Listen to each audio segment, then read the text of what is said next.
ದೇವರು ಪ್ರೀತಿಸುವ ಪ್ರೀತಿಯ ಬಿಗ್ ಜೆ ಟಿ ವಿ ಪ್ರಿಯ ವೀಕ್ಷಕರಿಗೆ ನಮ್ಮ ಕರ್ತನಾದ ಯೇಸು ಕ್ರಿಸ್ತನ ಹೆಸರಿನಲ್ಲಿ ನಿಮ್ಮನ್ನು ವಂದಿಸಿ ಸ್ವಾಗತ ಬಯಸ್ತಿದ್ದೇವೆ. ಬನ್ನಿರಿ, ದೇವರ ವಾಕ್ಯವನ್ನು ಇಂದು ನಾವು ಮೀಕನ ಗ್ರಂಥದಿಂದ 4ನೇ ಅಧ್ಯಾಯದಿಂದ ಅಧ್ಯಯನ ಮಾಡಿಕೊಳ್ಳಲಿಕ್ಕಿದ್ದೇವೆ. ಮೀಕ ಅಂತ ಹೇಳಿದರೆ ಯೆಹೋವನೇ ನಿನ್ನ ಹಾಗೆ ಇರುವಂಥವರು ಯಾರು, ಅಥವಾ ಯೆಹೋವನ ಹಾಗೆ ಇರುವಂಥವರು ಯಾರು? ಯೆಹೋವನ ಅಂತ ಹೇಳಿದರೆ ಎಂಥವನಾಗಿರುವನು ಅಂಥವನಾಗಿರುವಾತನು, ಇರುವಾತನೇ ಆಗಿದ್ದೇನೆ ಎಂಬಾತನು. ಆತನ ಹಾಗೆ ಯಾರಿದ್ದಾರೆ? ಯಾರೂ ಇಲ್ಲ. ಆತನ ಅನುಪಮ ದೇವರು, ಸರಿಸಾಟಿ ಇಲ್ಲದ ವ್ಯಕ್ತಿ, ಆತನಿಗೆ ಹೋಲಿಕೆ ಇಲ್ಲ. ಹಾಗಿರುವಾಗ ಆತನಿಗೆ ಸಮಾನರು ಯಾರೂ ಇಲ್ಲ. ಆದುದರಿಂದ 4ನೇ ಅಧ್ಯಾಯದಲ್ಲಿ ನಾವು ಈಗ ದೇವರ 16 ಅನುಪಮತನಗಳನ್ನು ನಾವು ನೋಡಿಕೊಳ್ಳಲಿಕ್ಕಿದ್ದೇವೆ. 16 ಯುನೀಕ್ನೆಸ್ ಆಫ್ ಯಾವೆ, ಯೆಹೋವನ 16 ಅನುಪಮತನಗಳು.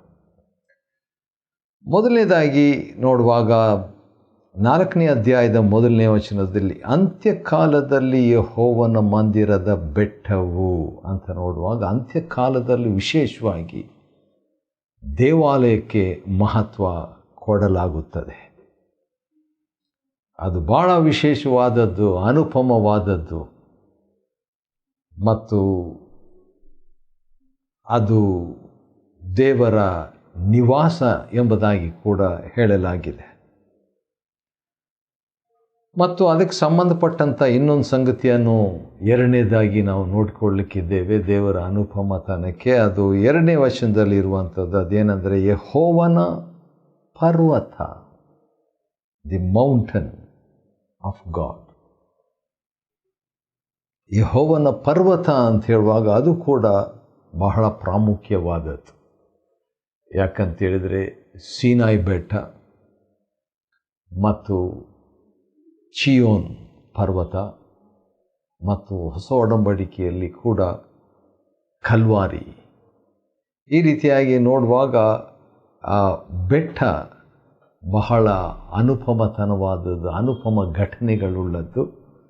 ಅದರ ಬಗ್ಗೆ ನಾವು ನೋಡ್ತಿದ್ದೇವೆ. ಮತ್ತು ಇನ್ನೊಂದು ವಿಷಯ 2ನೇ ವಚನದಲ್ಲಿದೆ. 4ನೇ ಅಧ್ಯಾಯ ಮೀಕನ ಗ್ರಂಥ 2ನೇ ವಚನದಲ್ಲಿ ಇರುವಂಥ ದೇವರ 3ನೇ ಅನುಪಮತನ ಏನಂದರೆ ಆತನ ಮಾರ್ಗಗಳು, ದ ವೇಸ್ ಆಫ್ ಗಾಡ್. ಆತನ ಮಾರ್ಗಗಳು, ಆತನ ಮಾರ್ಗಗಳು ಅಂತ ಹೇಳುವಾಗ ಕೀರ್ತನೆ 25 ನನಗೆ ನೆನಪಿಗೆ ಬರ್ತಾ ಇದೆ. ಅದರಲ್ಲಿ ಒಂದು ಮಾತು, ಒಂದಲ್ಲ 2-3 ಮಾತಿದೆ, ನೋಡೋಣ ಬನ್ನಿರಿ.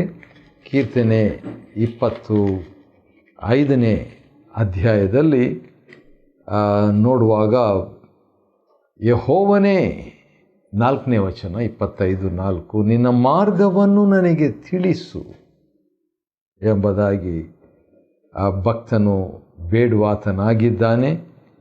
ಮತ್ತು 8ನೇ ವಚನದಲ್ಲಿ ಯೆಹೋವನ ದಯಾಳುವು, ಸತ್ಯ ಸ್ವರೂಪನೂ ಆಗಿದ್ದಾನೆ. ಆ ರೀತಿಯಾಗಿ ಹೇಳಿಬಿಟ್ಟು ದಾರಿ ತಪ್ಪಿದವರನ್ನು ಬೋಧಿಸಿ ಸನ್ಮಾರ್ಗದಲ್ಲಿ ನಡೆಸುವನು. ವಾವ್! ಹೌದು, ದೇವರು ತನ್ನ ವಿಷಯದಲ್ಲಿ ನೋಡುವಾಗ ಮಾರ್ಗವನ್ನು ಬೋಧಿಸುವಾತನಾಗಿದೆ. ತನ್ನ ಮಾರ್ಗದಲ್ಲಿ, ದೇವರ ಮಾರ್ಗದಲ್ಲಿ, ದೇವರ ಮಾರ್ಗ ಕೂಡ ಅನುಪಮವಾದದ್ದು. ಅದನ್ನೇ ಇಲ್ಲಿ ನಾವು ನೋಡ್ತೇವೆ. ಅನಂತರ ಅದಕ್ಕೆ ಸಂಬಂಧಪಟ್ಟಂಥ ಇನ್ನೊಂದು ವಿಷಯವನ್ನು 2ನೇ ವಚನದಲ್ಲಿ ನೋಡ್ತೇವೆ. ಮೀಕ 4:2, 2ನೇ ಭಾಗ. ಆತನು ತನ್ನ ಮಾರ್ಗಗಳ ವಿಷಯವಾಗಿ ನಮಗೆ ಬೋಧನೆ ಮಾಡುವನು. ವಾವ್! ದೇವರ ಅನುಪಮತನ ಏನೆಂದರೆ ಬೋಧಿಸೋದು. ಬೋಧಿಸೋದು. ವಾವ್!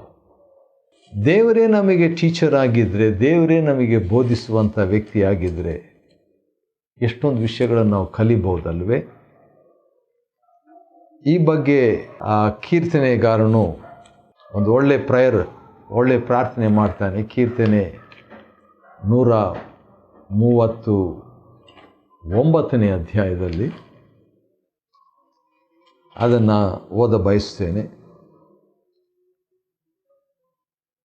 24ನೇ ವಚನ, 139:24ನೇ ವಚನ. ನಾನು ಕೇಡಿನ ಮಾರ್ಗದಲ್ಲಿ ಇರುತ್ತೇನೋ ಏನೋ ನೋಡಿ ಸನಾತನ ಮಾರ್ಗದಲ್ಲಿ ನನ್ನನ್ನು ನಡೆಸು ಎಂಬುದಾಗಿ.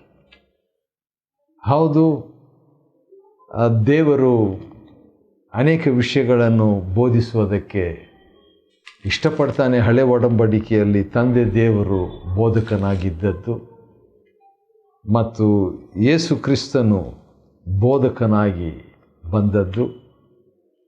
ಪವಿತ್ರಾತ್ಮನು ಕೂಡ ಬೋಧಕನಾಗಿ ಸಕಲ ವಿಧವಾದ ಸತ್ಯಕ್ಕೆ ನಡೆಸುವಾತನಾಗಿದ್ದಾನೆ.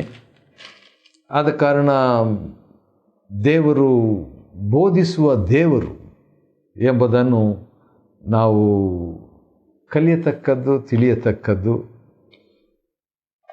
ಸರಿ, ಈ ಬಗ್ಗೆ ಒಂದು ವಾಕ್ಯ ಓದಬೇಕಂತ ಅನಿಸ್ತದೆ. ಕೀರ್ತನೆ 40ನೇ ಅಧ್ಯಾಯ ಮತ್ತು 5ನೇ ವಚನದಲ್ಲಿ, ಯೆಹೋವನೇ ನನ್ನ ದೇವರೇ, ನಿನಗೆ ಸಮಾನನಾದ ದೇವರು ಯಾರು?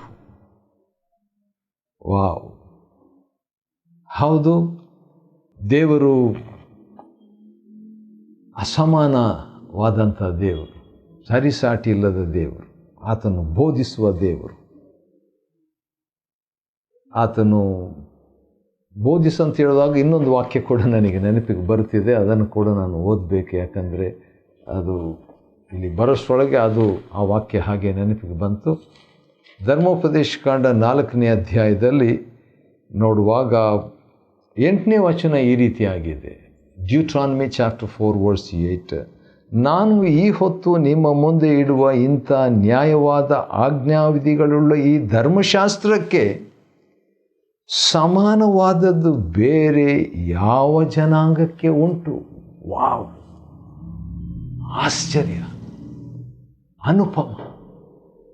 ಇಂಥ ಒಂದು ಧರ್ಮಶಾಸ್ತ್ರ, ಇದಕ್ಕೆ ಸಮಾನವಾದದ್ದು ಬೇರೆ ಯಾವ ದೇಶದಲ್ಲಿನೂ ಇಲ್ಲ ಎಂಬಂಥ ರೀತಿಯಲ್ಲಿ ಮೋಶೆ ಸ್ಪಷ್ಟವಾಗಿ ವ್ಯಕ್ತಪಡಿಸುವಂಥದ್ದನ್ನು ಧರ್ಮೋಪದೇಶ ಕಾಂಡ 4:8 ನೋಡ್ತೇವೆ. ಅದೇ ಮಾತನ್ನು ಇಲ್ಲಿ ಬೇರೆ ರೀತಿಯಿಂದ ಮೀಕ 4 ಮತ್ತು 2ನೇ ವಚನದಲ್ಲಿ ಹೇಳಲಾಗಿದೆ. ಅದೇನೆಂದರೆ, ಆತನು ತನ್ನ ಮಾರ್ಗಗಳ ವಿಷಯವಾಗಿ ನಮಗೆ ಬೋಧಿಸುವನು. 4ನೇ ಅಧ್ಯಾಯ ಮೀಕನ ಗ್ರಂಥದಲ್ಲಿ ದೇವರ 16 ಅನುಪಮ ಸಂಗತಿಗಳನ್ನು ನೋಡಿಕೊಳ್ತಿದ್ದೇವೆ. ಅದರಲ್ಲಿ ಈಗ 4ನೇದಷ್ಟೇ ಆಯಿತು. ಇನ್ನೂ ಕೂಡ 8 ವಿಷಯಗಳು ಅಥವಾ ಇನ್ನೂ 12 ವಿಷಯಗಳು ನಾವು ನೋಡಿಕೊಳ್ಳಬೇಕಾಗಿದೆ. ಬೇಗ ನಾವು ನೋಡೋಣ್ರಿ. 5ನೇದಾಗಿ ನೋಡುವಾಗ ಅದಕ್ಕೆ ಒಂದಕ್ಕೊಂದು ಸಂಬಂಧಪಟ್ಟದ್ದೇ. ದೇವರ ಆಲಯ, ದೇವರ ಪರ್ವತ, ದೇವರ ಮಾರ್ಗಗಳು, ದೇವರ ಬೋಧನೆ. ಈಗ ದೇವರ ವಾಕ್ಯ, ಯಾಕೆಂದರೆ ಚೀಯೋನಿನಿಂದ 2ನೇ ವಚನ ಕೊನೆ ಭಾಗ, ಧರ್ಮೋಪದೇಶವು ಯೆರೂಸಲೇಮಿನಿಂದ ಯೆಹೋವನ ವಾಕ್ಯವೂ ಹೊರಡುವುದು. ಈಗಾಗಲೇ ಅದರ ಬಗ್ಗೆ ನಾವು ನೋಡಿಕೊಂಡಿದ್ವಿ, ದೇವರ ವಾಕ್ಯದ ಬಗ್ಗೆ. ಈಗ 3ನೇ ವಚನ, 4ನೇ ಅಧ್ಯಾಯದ 3ನೇ ವಚನದಲ್ಲಿ ದೇವರ ಆರನೆಯ ಅನುಪಮತನ. ಅದೇನಂತ ಹೇಳಿದರೆ, ಆತನು ಬಹುರಾಷ್ಟ್ರದವರ ವ್ಯಾಜ್ಯಗಳನ್ನು ವಿಚಾರಿಸುವ ಆತನಾಗಿದ್ದಾನೆ. ವಾವ್! ಈ ಅಡ್ವೊಕೇಟ್ಸ್, ಆತನು ವಿಚಾರಿಸುವಂಥದ್ದು. ಒಂದು ರಾಷ್ಟ್ರ ಅಲ್ಲ, ಬಹುರಾಷ್ಟ್ರಗಳ ವ್ಯಾಜ್ಯ. ಯಾಕಂದರೆ ಆತನ ನ್ಯಾಯಾಧಿಪತಿಯಾಗಿರುವುದರಿಂದ ಆ ರೀತಿಯಾಗಿ ಆತನು ಆತನಾಗಿದ್ದಾನೆ. ಹೌದು, ಆ ರೀತಿಯಾಗಿ ದೇವರೇ ನ್ಯಾಯಾಧಿಪತಿಯಾಗಿ ವಿಚಾರಿಸುವಾಗ ಏನಾಗ್ತದೆ? ಯುದ್ಧ ಇಲ್ಲ, ಆಯುಧಗಳಿಲ್ಲ, ಆಯುಧಗಳು ಬೇಕಾಗಿಲ್ಲ. ಅವರು ಕತ್ತಿಗಳನ್ನು ಕುಲುಮೆಗೆ ಹಾಕಿ ಗುಳಗಳನ್ನಾಗಿ, ಬರ್ಜಿಗಳನ್ನು ಕುಡುಗೋಲುಗಳನ್ನಾಗಿಯೂ ಮಾಡಿಬಿಡ್ತಾರೆ. ಯಾಕಂದರೆ ಬೇಕಾಗಿಲ್ಲ ಯುದ್ಧ ಮಾಡಲಿಕ್ಕೆ ಅಷ್ಟೊಂದು ಆಯುಧಗಳೇ ಬೇಕಾಗಿಲ್ಲ. No more weapons, no more war, no more fear. ಆಯುಧಗಳಿಲ್ಲ, ಯುದ್ಧಗಳಿಲ್ಲ, ಭಯ ಇಲ್ಲ ಕೂಡ. ಯಾಕಂದರೆ 4ನೇ ವಚನದಲ್ಲಿ ಯಾರೂ ಹೆದರಿಸೋರು ಇರೋದಿಲ್ಲ ಅಂದ್ರೆ. ಆ ರೀತಿಯಾಗಿ ದೇವರ ಅನುಪಮತನವನ್ನು ಸರ್ವಲೋಕವು ಕಾಣಲಿಕ್ಕೆ ಇದೆ. ಇದನ್ನು ಈ ರೀತಿಯಾಗಿ ಹೇಳಿದ್ರೆ ನಾವು ನಂಬೋದೇ ಕಷ್ಟ ಆಗ್ತದೆ. ಅದಕ್ಕೆ 4ನೇ ವಚನದಲ್ಲಿ, 4ನೇ ಅಧ್ಯಾಯ 4ನೇ ವಚನ, ಮೀಕನ ಗ್ರಂಥ 2ನೇ ಭಾಗದಲ್ಲಿ ದೇವರು ಹೇಳುವಂಥ ಮಾತು ಏನಂತ ಹೇಳಿದ್ರೆ, ಸೇನಾಧೀಶ್ವರನಾದ ಯೆಹೋವನ ಬಾಯೇ ಇದನ್ನು ನುಡಿದಿದೆ. ಹೌದಾ? ಯುದ್ಧ ಇಲ್ಲದೆ ಅದು ಹೇಗೆ? ಯುದ್ಧ ಆಯುಧಗಳಿಲ್ಲದೆ ಇರೋದು ಹೇಗೆ? ನಿರ್ಭಯವಾಗಿ ಜನರು ಇರುವಂಥದ್ದು ಹೇಗೆ ಅಂತ ಹೇಳಿದರೆ, ಹೌದು, ದೇವರೇ ಇದನ್ನು ನುಡಿದಿರುವ ಆತನಾಗಿದ್ದಾನೆ. 4ನೇ ಅಧ್ಯಾಯದ 5ನೇ ವಚನದಲ್ಲಿ ದೇವರ ಮತ್ತೊಂದು ಅನುಪಮತನವನ್ನು ನೋಡಿಕೊಳ್ಬೋದು. ಅದೇನೆಂದರೆ ದೇವರ ಹೆಸರು. ಆ ಹೆಸರಿನಲ್ಲಿ ಮಹತ್ವ ಇದೆ, ಶಕ್ತಿ ಇದೆ. ಸರಿ, 4ನೇ ಅಧ್ಯಾಯ 6ನೇ ವಚನದಲ್ಲಿ ದೇವರ ಮತ್ತೊಂದು ಅನುಪಮತನ ಏನಂದರೆ ಒಟ್ಟುಗೂಡಿಸೋದು. ದೇವರು ಯಾವಾಗಲೂ ತನ್ನ ಜನರನ್ನು ಒಟ್ಟುಗೂಡಿಸಲಿಕ್ಕೆ ಇಷ್ಟಪಡ್ತಾನೆ. ತನ್ನ ಪ್ರಜೆಗಳನ್ನು ಕೂಡಿಸ್ಬಿಟ್ಟು ಅನಂತರ 7ನೇ ವಚನದಲ್ಲಿ ದೇವರ ಮತ್ತೊಂದು ಕಾರ್ಯವನ್ನು ನೋಡ್ತೀವಿ. ಅದೇನಂತ ಹೇಳಿದರೆ, ಆತನು ಉಳಿಸಿ ಕಾಪಾಡುವನು. ದೇವರ ಮತ್ತೊಂದು, God has committed himself to protect us. ನಮ್ಮನ್ನು ಉಳಿಸಿ ಕಾಪಾಡುವುದಕ್ಕಾಗಿ ದೇವರು ತನ್ನನ್ನು ಸಮರ್ಪಿಸಿಕೊಂಡಾತನಾಗಿದ್ದಾನೆ. ಆತನ ನಾಮಕ್ಕೆ ಸ್ತೋತ್ರವಾಗಲಿ.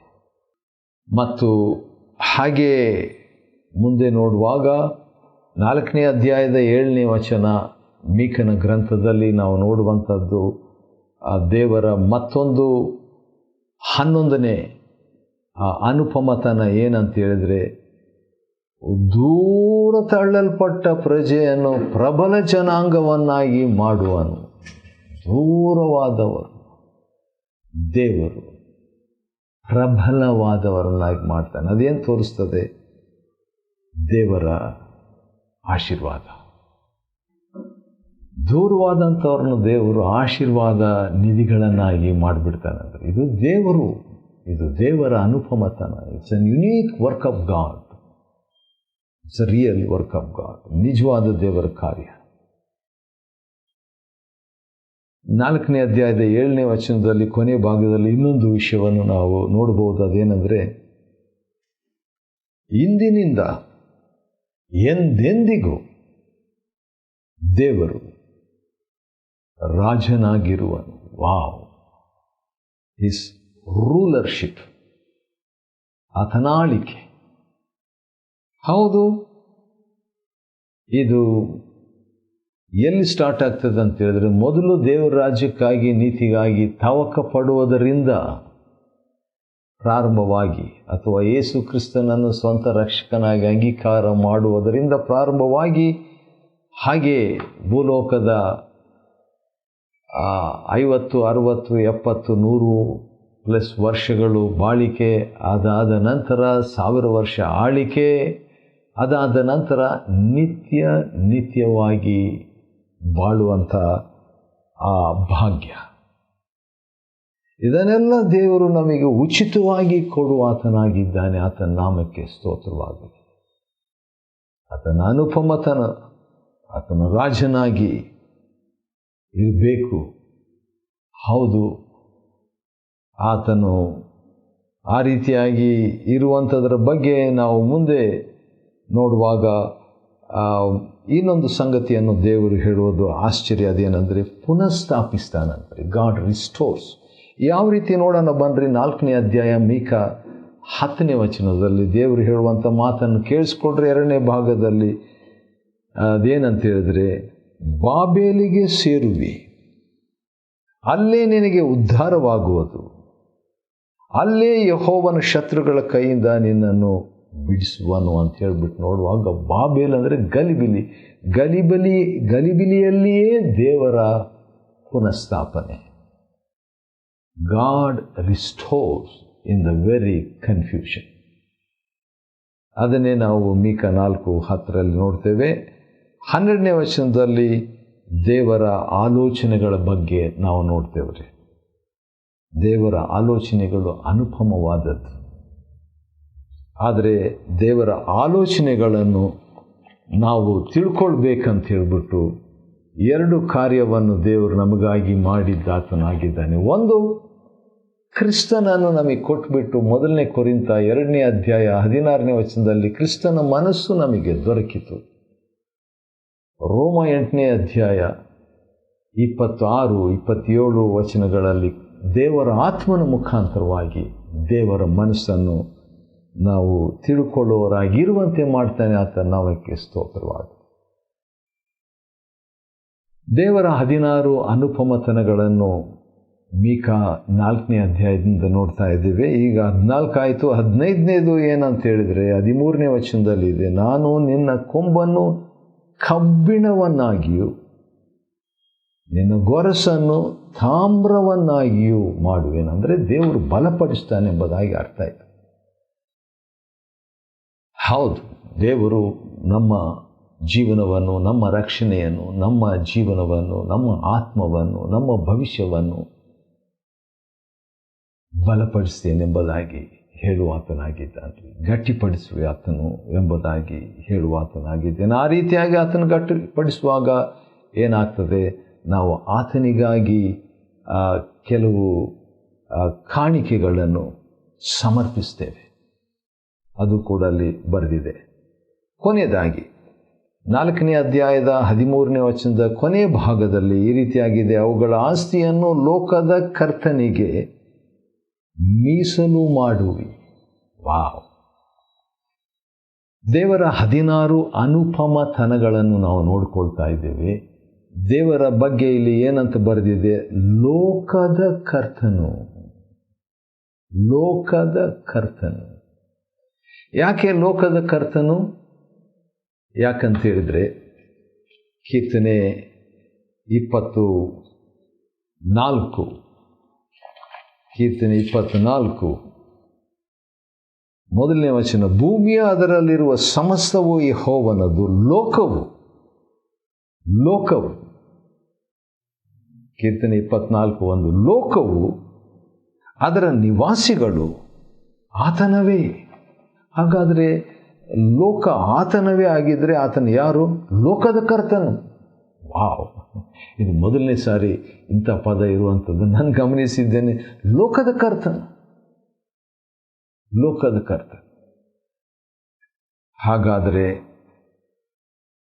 ನಮಗೆ ಅನೇಕ ವಸ್ತುಗಳನ್ನು, ಆಶೀರ್ವಾದವನ್ನು, ಅಭಿವೃದ್ಧಿಯನ್ನು, ಬೆಳ್ಳಿ ಬಂಗಾರವನ್ನು, ಅನುಕೂಲತೆಗಳನ್ನು, ಕೊಡುಗೆಗಳನ್ನು ದೇವರು ಕೊಟ್ಟಾಗ ಕಡೆಗೆ ಇವರೇನು ಮಾಡ್ತಾರೆ, ಎಲ್ಲ ತಕ್ಕೊಂಡು ಲೋಕದ ಕರ್ತನಿಗೆ ಮೀಸಲಾಗಿಟ್ಬಿಡ್ತಾರೆ. ವಾವ್! ದೇವರು ಕೊಟ್ಟಿದ್ದನ್ನು ದೇವರಿಗೆ ಕೊಟ್ಬಿಡ್ತಾರೆ. ಆ ರೀತಿಯಾಗಿ ಯಾಕೆ ಮಾಡಿದರು? ಯಾಕಂದರೆ ಆತನು ಅನುಪಮನು, ಸರಿಸಾಟಿ ಇಲ್ಲದವನು. ಆತನ ಹಾಗೆ ಯಾರೂ ಇಲ್ಲ. ಮೀಕನ ಗ್ರಂಥ 4ನೇ ಅಧ್ಯಾಯವನ್ನು ಅಧ್ಯಯನ ಮಾಡಿಕೊಳ್ಳುವಂತೆ ದೇವರು ಕೊಟ್ಟ ಕೃಪೆಗಾಗಿ ಆತನಿಗೆ ಸ್ತೋತ್ರವಾಗಲಿ. ದೇವರು ನಿಮ್ಮನ್ನು ಆಶೀರ್ವದಿಸಲಿ.